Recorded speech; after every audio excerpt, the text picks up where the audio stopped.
दक्षिण देश में महिलारोप्य नाम का एक नगर था। नगर के पास एक बड़ा पीपल का वृक्ष था। उसकी घने पत्तों से ढकी शाखाओं पर पक्षियों के घोंसले बने हुए थे। उन्हीं में से कुछ घोंसलों में कौवों के बहुत से परिवार रहते थे।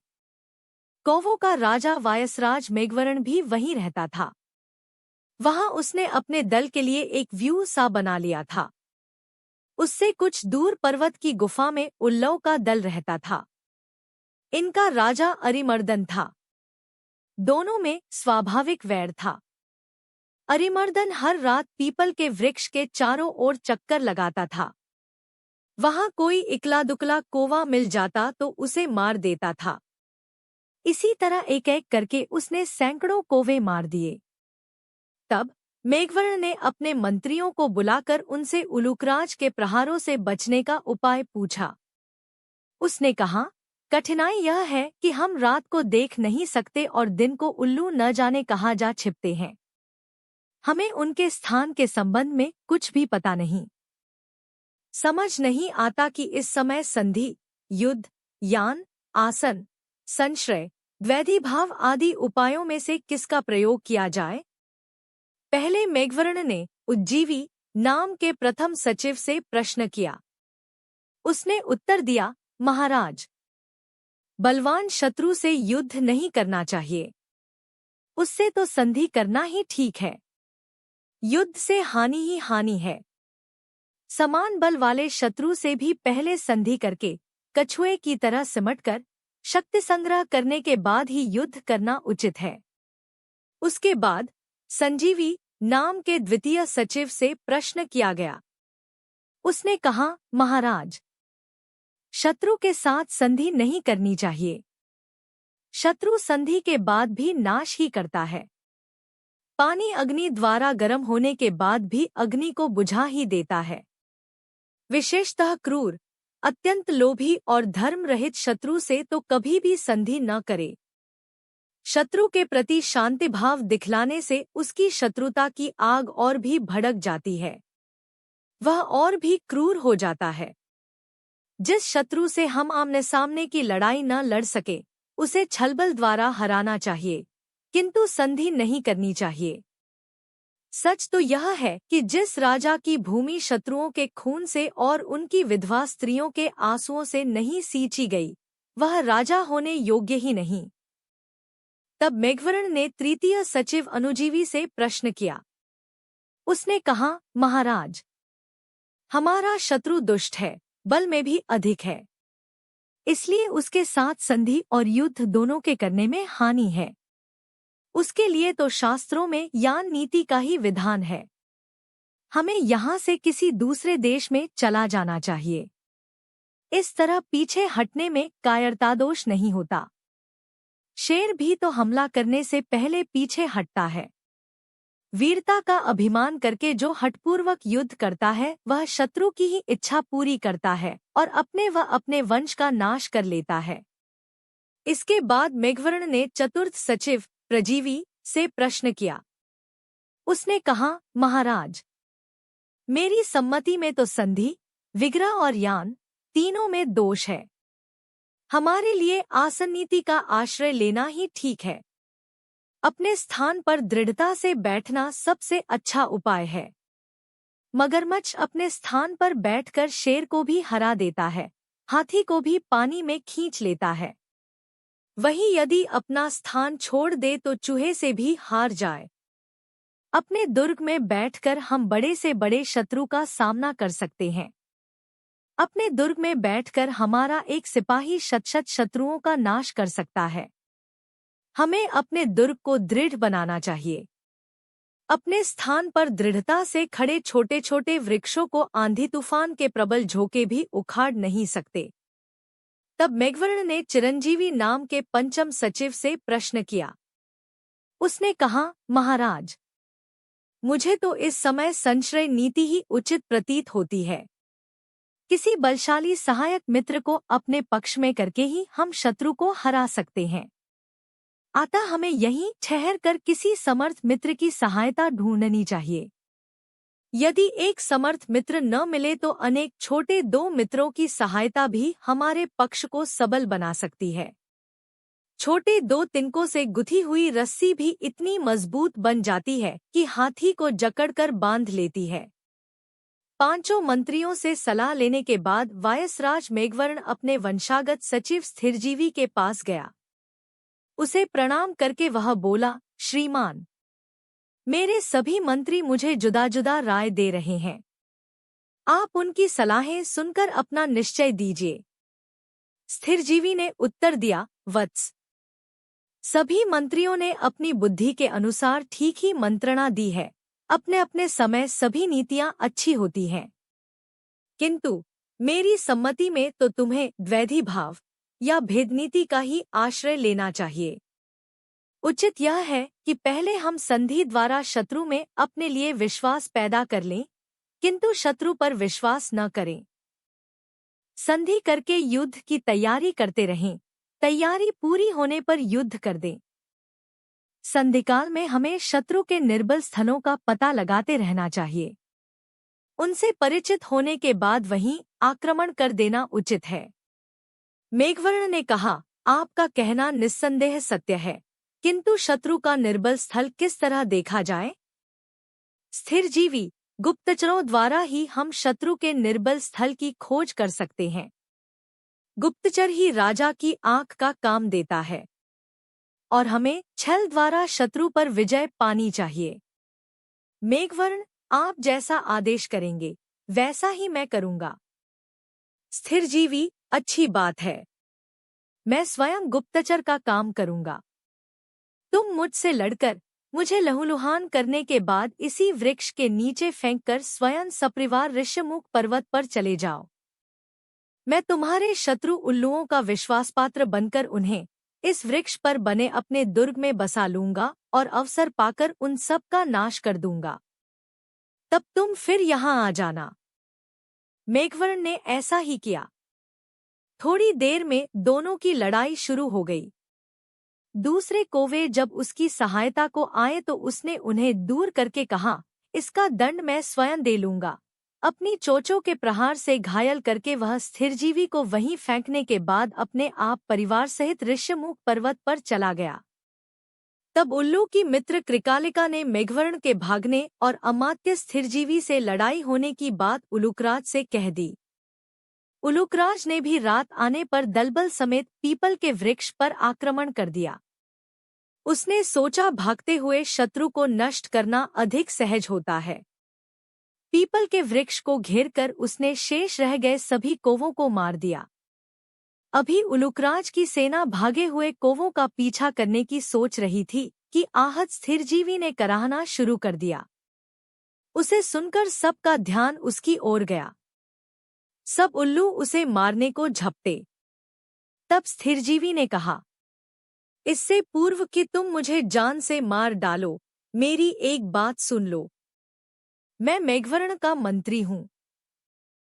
मेघवर्ण ने ही मुझे घायल करके इस तरह फेंक दिया था। मैं तुम्हारे राजा से बहुत सी बातें कहना चाहता हूँ, उससे मेरी भेंट करवा दो। सब उल्लुओं ने उलूकराज से यह बात कही। उलूकराज स्वयं वहां आया। स्थिरजीवी को देखकर वह आश्चर्य से बोला, तेरी यह दशा किसने कर दी? स्थिरजीवी, देव। बात यह हुई कि दुष्ट मेघवर्ण आपके ऊपर सेना सहित आक्रमण करना चाहता था। मैंने उसे रोकते हुए कहा कि वे बहुत बलशाली हैं, उनसे युद्ध मत करो, उनसे सुलह कर लो। बलशाली शत्रु से संधि करना ही उचित है। उसे सब कुछ देकर भी वह अपने प्राणों की रक्षा तो कर ही लेता है। मेरी बात सुनकर उस दुष्ट मेघवर्ण ने समझा कि मैं आपका हितचिंतक हूँ, इसीलिए वह मुझ पर झपट पड़ा। अब आप ही मेरे स्वामी हैं, मैं आपकी शरण आया हूँ। जब मेरे घाव भर जाएंगे तो मैं स्वयं आपके साथ जाकर मेघवर्ण को खोज निकालूंगा और उसके सर्वनाश में आपका सहायक बनूंगा। स्थिरजीवी की बात सुनकर उलूकराज ने अपने सभी पुराने मंत्रियों से सलाह ली। उसके पास भी 5 मंत्री थे, रक्ताक्ष, क्रूराक्ष, दीप्ताक्ष, वक्रनास, प्राकारकरण। पहले उसने रक्ताक्ष से पूछा, इस शरणागत शत्रु मंत्री के साथ कौन सा व्यवहार किया जाए? रक्ताक्ष ने कहा कि इसे अविलंब मार दिया जाए। शत्रु को निर्बल अवस्था में ही मर देना चाहिए, अन्यथा बलि होने के बाद वही दुर्जय हो जाता है। इसके अतिरिक्त एक और बात है, एक बार टूटकर जुड़ी हुई प्रीति स्नेह के अतिशय प्रदर्शन से भी बढ़ नहीं सकती। रक्ताक्ष से सलाह लेने के बाद उलूकराज ने दूसरे मंत्री क्रूराक्ष से सलाह ली कि स्थिरजीवी का क्या किया जाए।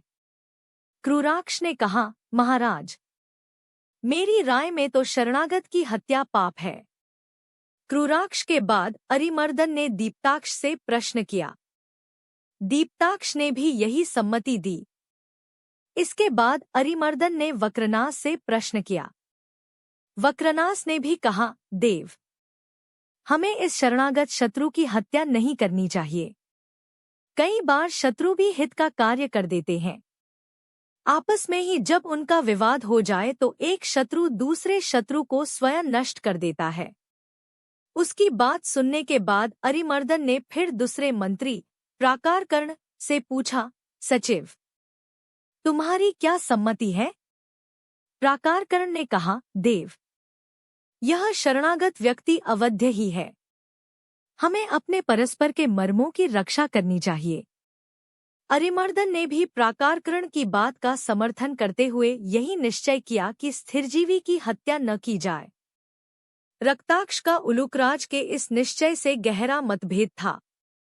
वह स्थिरजीवी की मृत्यु में ही उल्लुओं का हित देखता था। अतः उसने अपनी सम्मति प्रकट करते हुए अन्य मंत्रियों से कहा कि तुम अपनी मूर्खता से उलूकवंश का नाश कर दोगे। किंतु रक्ताक्ष की बात पर किसी ने ध्यान नहीं दिया। उलूकराज के सैनिकों ने स्थिरजीवी कौवे को शैया पर लिटाकर अपने पर्वतीय दुर्ग की ओर कूच कर दिया। दुर्ग के पास पहुंचकर स्थिरजीवी ने उलूकराज से निवेदन किया, महाराज, मुझ पर इतनी कृपा क्यों करते हो? मैं इस योग्य नहीं हूँ। अच्छा हो, आप मुझे जलती हुई आग में डाल दें। उलूकराज ने कहा, ऐसा क्यों कहते हो? स्थिरजीवी, स्वामी, आग में जलकर मेरे पापों का प्रायश्चित्त हो जाएगा। मैं चाहता हूँ कि मेरा वायसत्व आग में नष्ट हो जाए और मुझ में उलूकत्व आ जाए, तभी मैं उस पापी मेघवर्ण से बदला ले सकूंगा। रक्ताक्ष स्थिरजीवी की इस पाखंडभरी चालों को खूब समझ रहा था। उसने कहा, स्थिरजीवी, तू बड़ा चतुर और कुटिल है।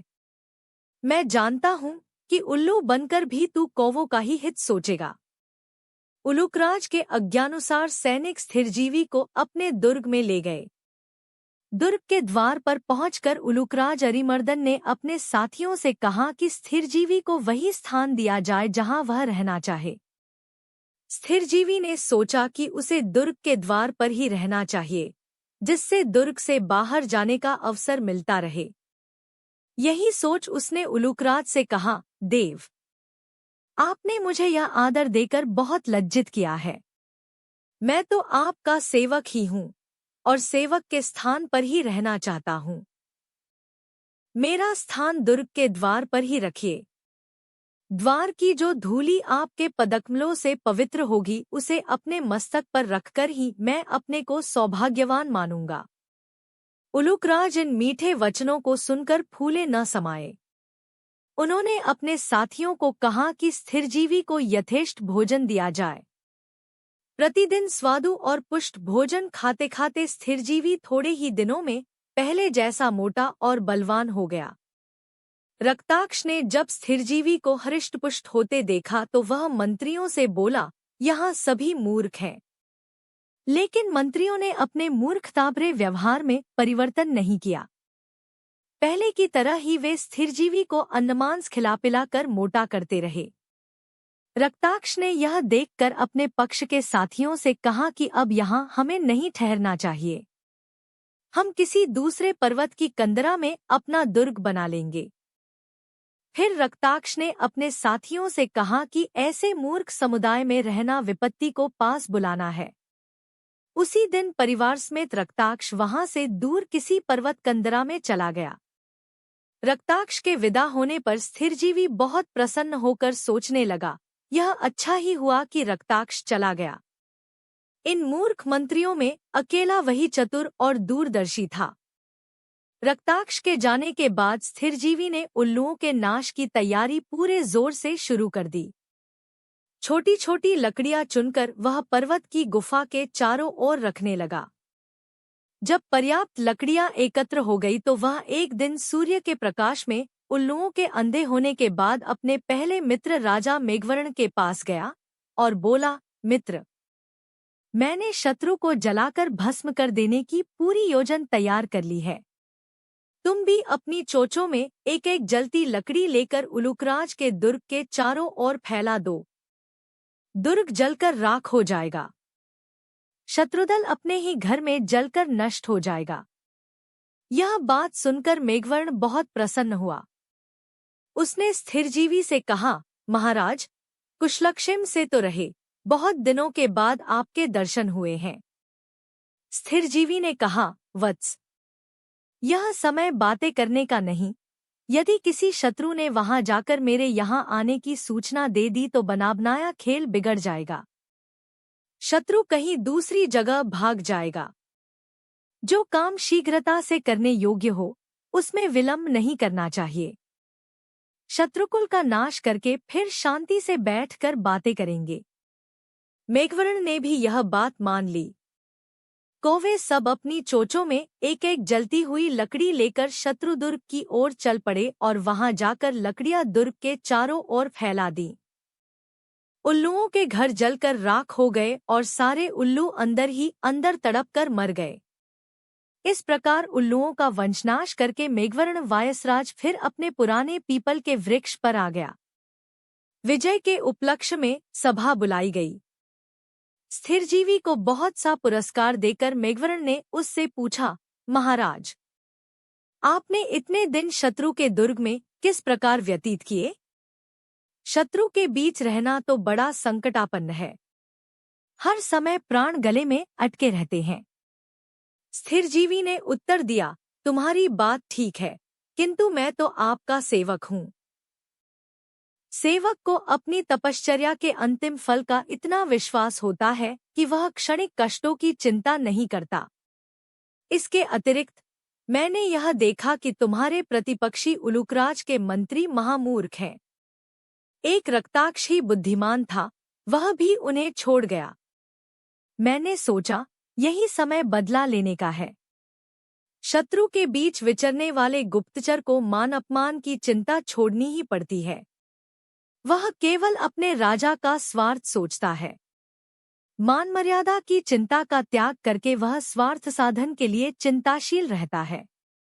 वायसराज मेघवर्ण ने स्थिरजीवी को धन्यवाद देते हुए कहा, मित्र, आप बड़े पुरुषार्थी और दूरदर्शी हैं।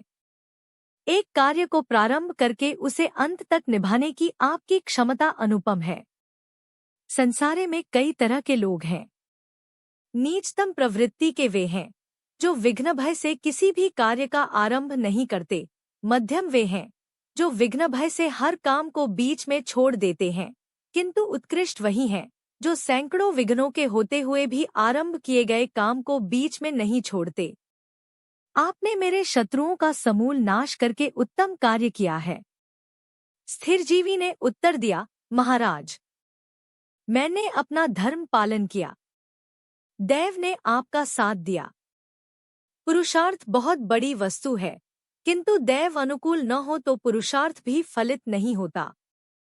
आपको अपना राज्य मिल गया, किंतु स्मरण रखिए, राज्य क्षणस्थायी होते हैं। बड़े बड़े विशाल राज्य क्षणों में बनते और मिटते रहते हैं। शाम के रंगीन बादलों की तरह उनकी आभा भी क्षणजीवी होती है। इसलिए राज्य के मद में आकर अन्याय नहीं करना और न्याय से प्रजा का पालन करना।